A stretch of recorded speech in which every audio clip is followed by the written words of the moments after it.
बिस्मिल्लाहिर्रहमानिर्रहीम। जनाब, स्टोरीज़ आज शेयर करनी है आपके साथ तीन।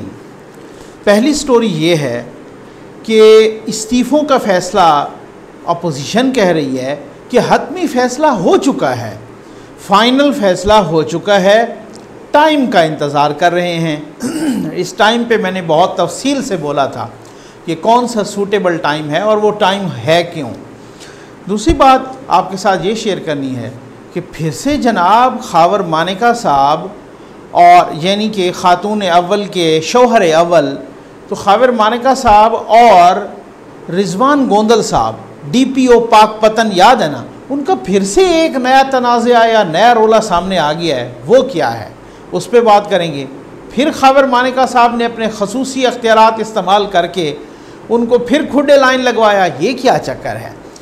इसके अलावा तीसरी बात कि वो रूज़वेल्ट होटल जो कि PIA की मिल्कियत है वो अब हमेशा हमेशा के लिए बंद हो गया है। इंतहाई अफसोसनाक ख़बर है, इस पे भी बात करेंगे। आ जाए जनाब इस्तीफ़ों का पर।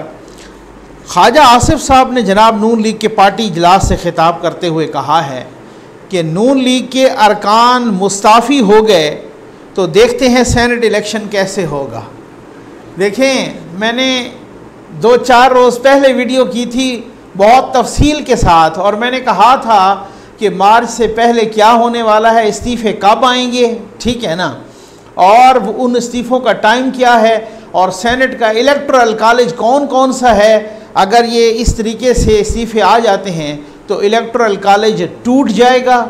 जो सेनेटर्स को मुंतखब करते हैं लोग, जो चुनते हैं, वो कॉलेज टूट जाएगा। चारों असम्बलियाँ और कौमी असम्बली होती है तो टूट जाएगा।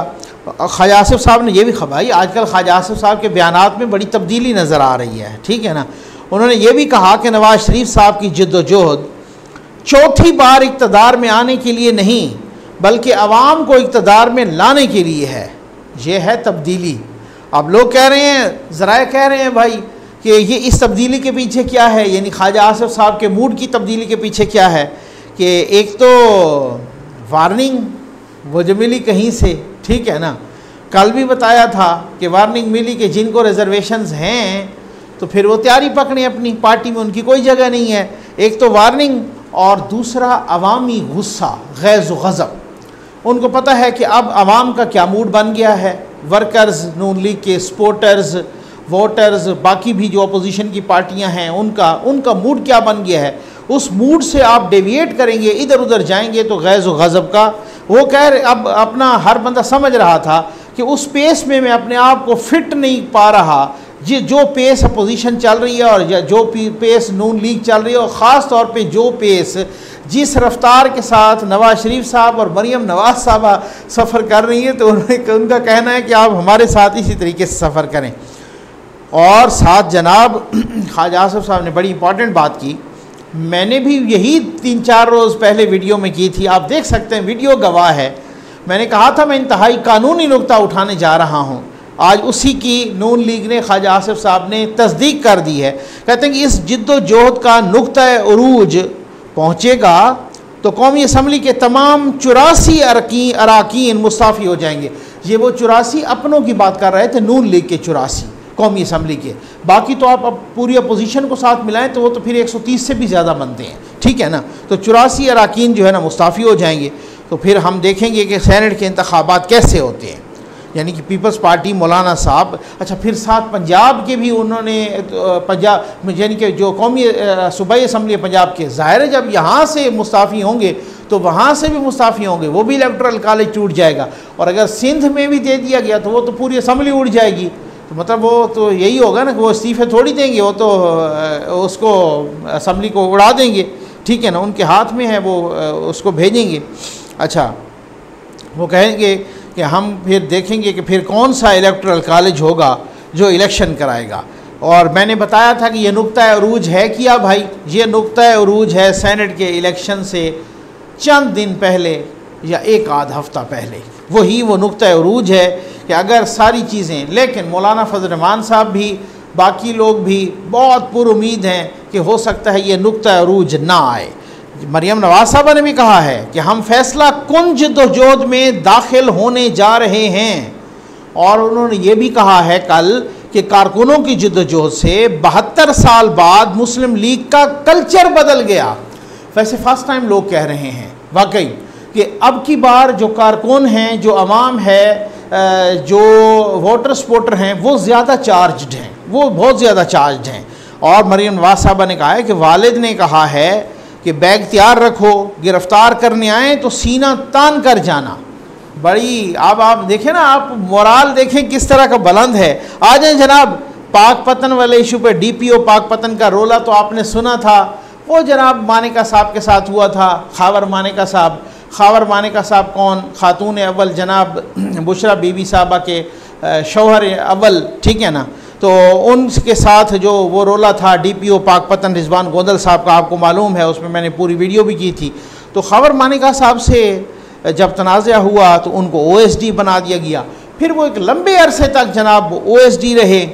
अच्छा, ये सलीम साफ़ी साहब ने भी बताया। और फिर मैंने कंसर्न्ड क्वार्टर से भी बात की, ठीक है ना, कंसर्न्ड क्वार्टर से। और फिर पोस्टिंग FIA पंजाब में कर दी गई, और वो भी कह रहे हैं कि बड़ी एक गैर अहम सी पोस्ट, छोटी पोस्ट पे किया गया उसको, उनको मतलब रिजवान गोंदल साहब को। FIA के उस वक़्त DG थे बशीर मेमन साहब, ठीक है। उन्होंने कहा कि एक मामूली सी पोस्टिंग थी, गैर अहम पोस्ट थी। तो अगले ही रोज़ जैसे ही उनकी पोस्टिंग हुई, वो तो बेचारा खुडे लाइन लगा हुआ था ना, वो तो OSD बने हुए थे ना। तो जैसे ही उनकी FIA पंजाब में पोस्टिंग हुई तो खावर मानिका साहब ने ऐसी शिकरे वाली आंख रखी हुई थी कि जनाब वो कहते हैं कि अगले ही रोज़ खावर मानिका साहब बशीर मेमन साहब के पास पहुंच गए और कहा क्या, ये सुनने वाली बात है। नुक्ता ये है असल में, क्या कहा उन्होंने बशीर मेमन साहब कहते हैं कि मुझे कहा कि हमारी हुकूमत में आप हमसे ज़्यादती कर रहे हैं। ज़रा फिर से सुनिएगा, आपको हो सकता है अपनी कानों पे एतबार ना आ रहा हो। कह रहे हैं खावर मानिका साहब कह रहे हैं कि हमारी हुकूमत में आप हमसे ज़्यादती कर रहे हैं और हमारे दुश्मनों को पोस्टिंग दे रहे हैं। तो बशीर मेमन साहब कहते हैं, मैं पहले तो मैं हैरान हो गया, भाई ये क्या, आपकी हुकूमत यानी हमारी हुकूमत, ठीक है ना, और आपके दुश्मन ये क्या, तो कैसी हुकूमत, कैसी दुश्मनी। तो रिजवान गोंदल साहब को आपने कहा, उन्होंने बताया कि हमारी हुकूमत है और आपने हमारे साथ ज़्यादती कर रहे हैं, और रिजवान गोंदल को आपको नहीं पता कि उनके साथ हमारे गड़बड़ ताल्लुकात हैं और आपने उनको पोस्टिंग दे दी।